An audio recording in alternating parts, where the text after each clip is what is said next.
et messieurs les représentants des autorités civiles et militaires, mesdames et messieurs, chers élèves. C'était il y a 106 ans, en 1918, à la 11e heure du 11e jour du 11e mois. De la boue des Flandres à la frontière suisse, les clairons égrènent les notes du cessez-le-feu. Aux fiertés de la victoire se mêle le cortège d'ombre des péris en terre, accompagnés de ceux qui les pleurent. Ce sont ces sacrifices que nous commémorons aujourd'hui, auxquels sont agrégés depuis 2012 celui de tous les morts pour la France. Honorer leur mémoire, c'est écouter ce qu'ils nous disent aujourd'hui. Ils nous laissent un devoir de gratitude, un devoir de lucidité et un devoir d'espérance. Le devoir de gratitude, c'est tout simplement se souvenir du sacrifice de ces hommes, habités des promesses de la vie, qui ont consenti à tout donner pour que la France demeure. Rappelons-nous aussi que la victoire de 1918 n'eût pas été possible sans la contribution courageuse de soldats venus d'autres horizons, ceux de nos alliés, du Maghreb, d'Indochine et des colonies britanniques. Ensemble, ces soldats ont montré que la solidarité humaine transcende les frontières et les origines. Parmi eux, des milliers d'hommes issus des terres marocaines ont quitté leur foyer, leur famille, pour traverser des milliers de kilomètres et combattre sur des terres lointaines, souvent au prix de leur vie. Ils ont défendu une cause qui allait bien au-delà de leurs frontières, celle de la liberté, de la justice et de la paix. Le devoir de lucidité, c'est de ne pas oublier que 21 ans après que les canons se fussent tus, il a fallu reprendre les armes en 1939. La conjonction de la lâcheté et de l'aveuglement ont transformé la der des der en armistice de 20 ans, pour reprendre les mots du maréchal Foch. À l'heure où la tragédie de la guerre a fait son grand retour en Europe, à l'heure où certaines puissances remettent en cause tous les fondements de l'ordre et du droit international, ceux de 14 et ceux de toutes les guerres nous murmurent de continuer à défendre la paix.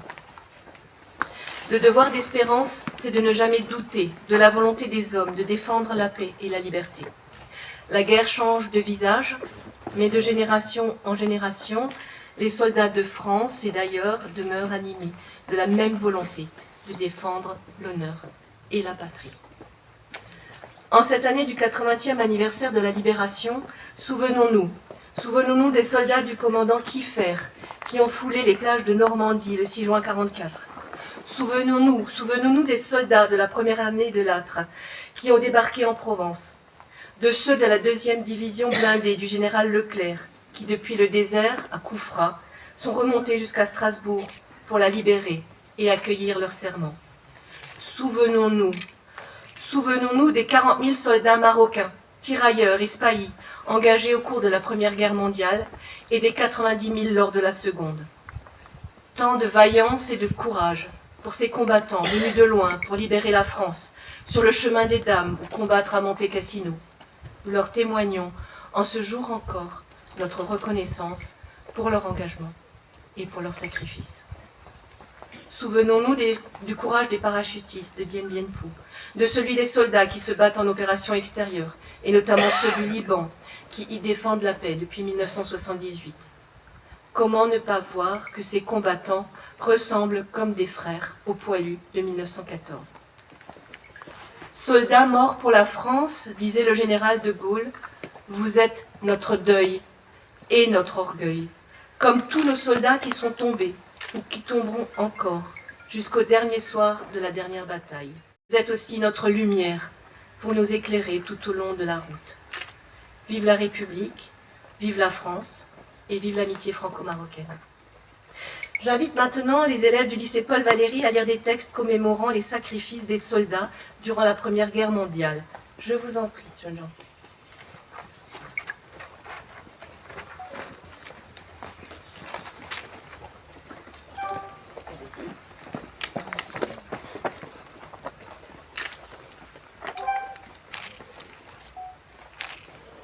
Lundi 11 novembre 1918.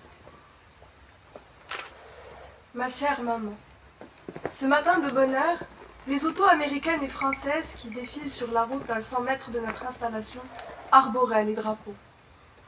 Et à 11 heures, nous apprenions la signature de l'armistice.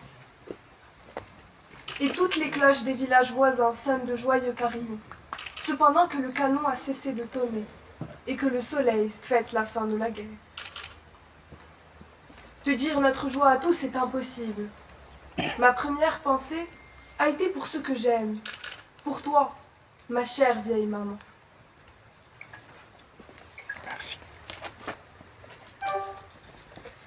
الاثنين 11 نوفمبر 1918.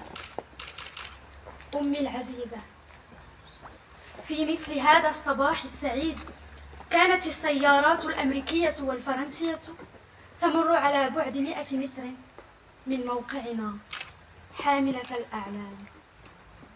وعند الساعة 11 وصلنا خبر توقيع الهدنة، فشرعت أجراس القرى المجاورة تدق تعبيرا عن البهجة والفرحة، وتوقف دوي المدافع إيدانا بنهاية الحرب.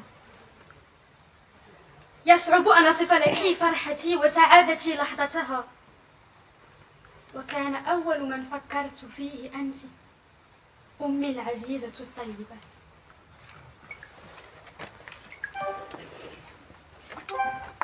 Gabriel Pierre Martin, mort en 1918. Nos frères, qui dormaient dans l'automne des bois, dans le linceul, chantant de lentes feuilles rousses, nous voici donc venus causer, comme autrefois, aux heures de bivouac et des amitiés douces.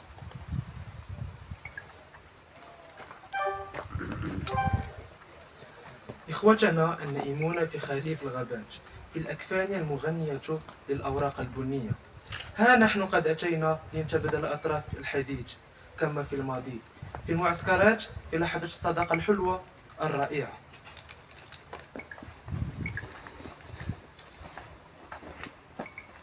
À genoux, sur le sol défendu par nos armes, oui, nous vous le jurons, nos frères endormis. Vous vivrez dans nos cœurs ainsi que des amis, au nom des cheveux blancs, des enfants et des larmes.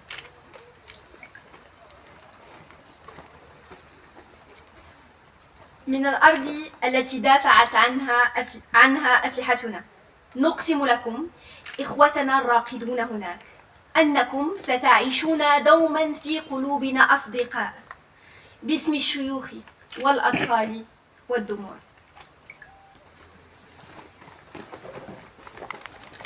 Nous allons maintenant déposer une gerbe en l'honneur, en hommage aux disparus. Et ensuite, après la sonnerie aux morts, nous respecterons une minute de silence avant d'écouter les hymnes nationaux qui clôtureront la cérémonie. Je vous remercie.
Mais cet hommage ne doit pas être juste une fois par an.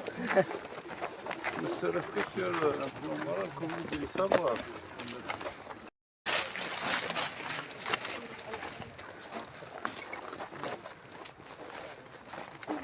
رب العالمين الرحمن الرحيم مالك يوم الدين إياك نعبد وإياك نستعين اهدنا الصراط المستقيم صراط الذين أنعمت عليهم غير المغضوب عليهم ولا الضالين آمين سبحان ربك رب العزة عما يصفون وسلام على المرسلين والحمد لله رب العالمين.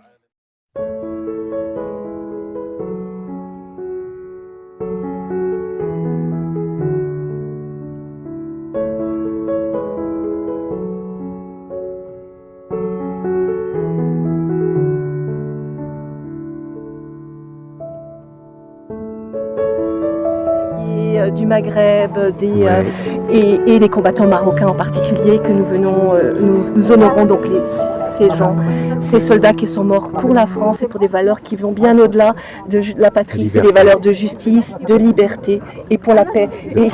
Et c'est pour ça que les jeunes gens, c'est très important qu'ils soient là aujourd'hui, parce que c'est pour eux, ces commémorations, c'est pour montrer que la paix ne va pas de soi, la paix ne va pas de soi et qu'il faut que toujours on soit vigilant aux alertes et que vous soyez là pour vous battre pour ces valeurs. Voilà. Lina Alflou, je suis une élève de terminale au lycée Paul Valéry de Meknès et nous sommes venus ici aujourd'hui, le 11 novembre, au cimetière chrétien de Meknès pour commémorer l'armistice qui signe donc la fin de la Première Guerre mondiale, une des guerres les plus meurtrières de toute l'histoire de l'humanité. Et nous voulons montrer à quel point cela nous tient à cœur, à nous, en tant qu'élèves, en tant que jeunes, de rendre hommage à tous ces soldats qui ont donné leur vie pour le bien de l'humanité, pour la justice, pour la paix. Merci.